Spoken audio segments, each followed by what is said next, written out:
Oh, absolutely. Are you planning on releasing them?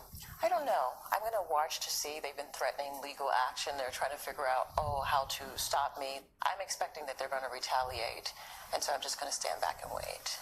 Allies of President Trump today, including Republican National Committee Chair Ronna McDaniel, have assailed Manigault Newman, questioning Omarosa's credibility, describing her actions as unethical. Mr. Trump even retweeting his former lawyer and fixer Michael Cohen this afternoon. Cohen expressing shock that anyone would take seriously an Omarosa claim that the president chewed up and swallowed a note that Cohen had given, and she assumed was, quote, very, very sensitive.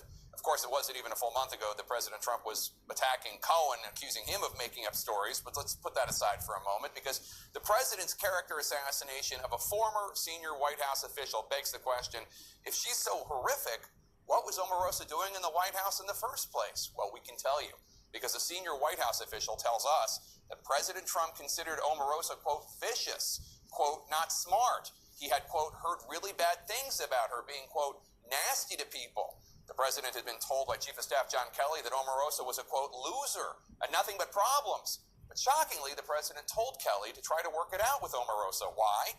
Well, that's because Omarosa, quote, only said great things about the president. That's right. Her flattery was apparently so important to the president, he wanted her to stay at the White House despite everything else. And maybe you're skeptical of our source, and it's only a single source that's true. So let me tell you who our source is, who the senior White House official is who shared with us this shocking story. It was President Trump. He said it in a series of tweets today, including in specific reference to Chief of Staff John Kelly, quote, I told him to try working it out if possible because she only said great things about me.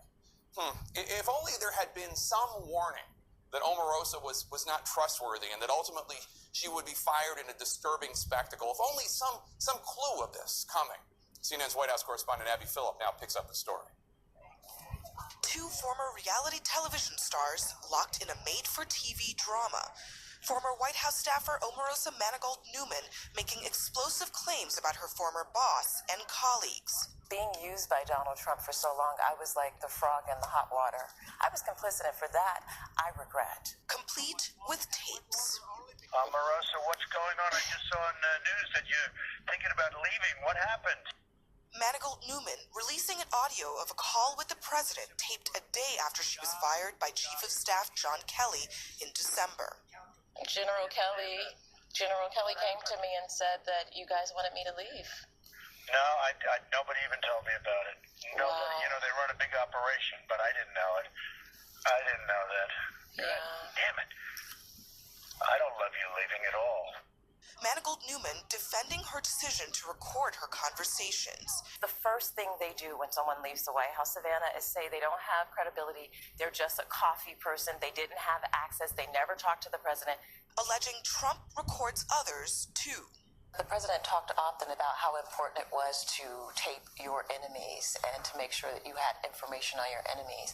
And accusing White House staff, including the communications team, of telling Trump to twist the truth. They prep him to lie every day. The comments provoking new attacks from Trump, who called her a wacky lowlife who is not smart.